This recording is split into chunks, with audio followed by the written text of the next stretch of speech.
let's have a conversation about the Dogs right now, man.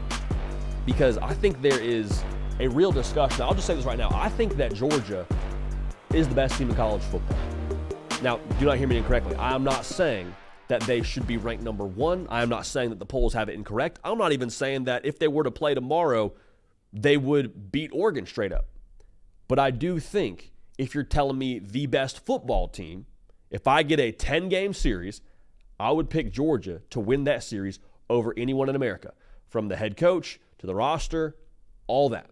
And I think there's a little bit of a logo fatigue when it comes to Georgia. And that's not uncommon in sports in America or in college football in general. What was being said throughout the run for Nick Saban in Alabama? Hey, I want to see someone else win it. That was what you heard a lot when you would ask people leading into the national championship game and Alabama was playing someone else. I want to see the other team win. I'm tired of them always winning. And I understand that logic. I'm here for that. I'm all for the idea of, parity. Quite frankly, more of that, honestly, is just good for the media world in general. But at the same time, I think that the logo fatigue that we experience as college football fans, I think it does blind us a little bit when it comes to our opinion on those logos we get fatigued by.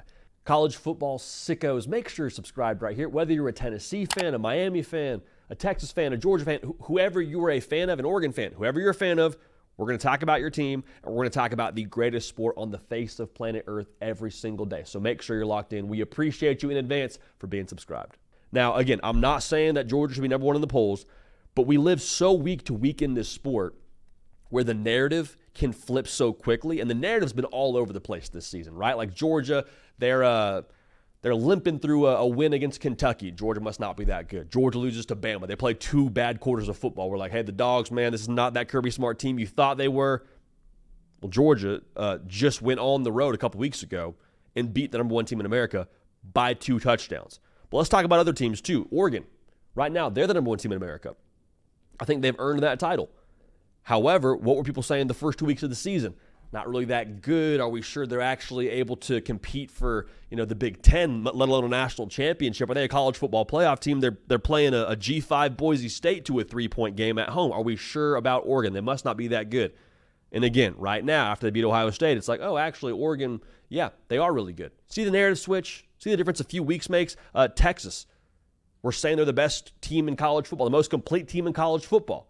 They lose to Georgia and then mess around with Vanderbilt after the loss to Georgia, and we're like, whoa, hey, is Texas actually fraudulent? Again, the narratives, I think it's most often best to just live somewhere in the middle when it comes to your opinion. Hold these opinions loosely. Hold these opinions open-handed when it comes to what these teams are on a week-to-week basis. So the reason why I mentioned all those different narratives, as much as the narrative goes all over the map, I think it's best to look at the facts around what Georgia is and who Georgia is.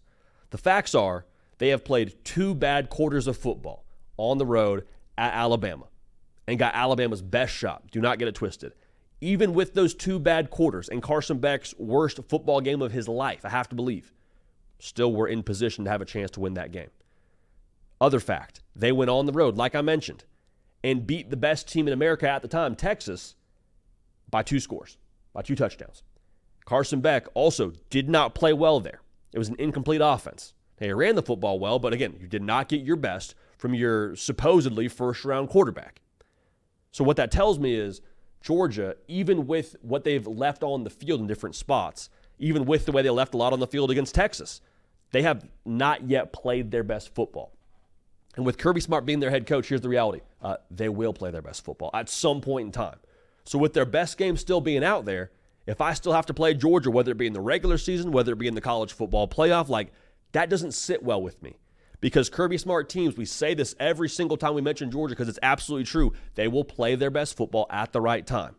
And the right time here is very, very quickly approaching. And with the right time approaching, Georgia also, here's the deal, man, they're getting healthy. What was the massive differentiator in that game against Texas? Georgia got after Quinn Ewers. Why? Because Michael Williams getting back to healthy. Jalen Walker, he's a force. When they get healthy, they're as good as anyone in college football. And so I think when we talk about Georgia still playing their best football, right now, again, I would take them against anyone in America in a 10-game series. I think if you were to tell me Georgia, you have to play them in a tournament setting, that would terrify me. That would absolutely terrify me. So I get the narratives all over the board. I get that people are tired of seeing Georgia win national titles. They've won 2 out of the last 3. I totally get it. But when we look at who the best pure team is in college football, from a culture, from a head coach, from a roster, from a potential standpoint, like when Georgia clicks, when Kirby Smart goes to the Thanos snap, like Georgia is a real deal problem. I don't think anyone in college football is beating them. Now, if we get Georgia-Oregon in the national title game, we'll give you our pick when that happens. But right now, I think Georgia has every case to be considered the best team in the sport right now. So the prize pick square that we love in this game, Trevor Etienne, his rushing total is set at 81.5 yards. Y'all just say this, I like the more for him against Florida. He ran for 87 against Texas. I've mentioned before at different points throughout our content this week, like I think that Trevor Etienne runs angry. I think that he gets north and south with bad intentions, and I think that, honestly, Georgia is going to lean on him a little bit more than they have maybe earlier on in the season. So go ahead and take Trevor Etienne, more than 81.5 rush yards, and we'll use code HARDCOUNT. $5 in lineups gets you $50 in promo funds when you use that code at prizepicks.com. So we plan to win. But again, even if we don't, when you use that code HARDCOUNT at prizepicks.com, $5 in lineups played gets you $50 in promo funds. All right, so if for all my folks that are watching out there in Tallahassee, I understand vibes are not great right now. I understand it. I get it. It's been a tough year. You expected the college football playoff. You expected ACC championships, and you are sitting here with 1 win. It is what it is. Good news, though, the Whataburger Touchdown Tour coming to your city, okay? This upcoming weekend. You got North Carolina coming to town. You also got the Whataburger truck coming to town. So before the game now, make sure you go check out the Whataburger truck, get you a patty melt, get you a honey butter chicken biscuit, get you a burger, whatever you need to get right for the game, Whataburger has got you taken care of. I'm telling you, like, you already have 1 win on the year. Go get your 2nd win. Go to Whataburger and collect that win on Saturday. And who knows, maybe, just maybe, Noles are feeling a little bit feisty and they get it done on Saturday as well. Whataburger bringing you the hard cut. We appreciate them for that, and we appreciate y'all dialed in for the Touchdown Tour.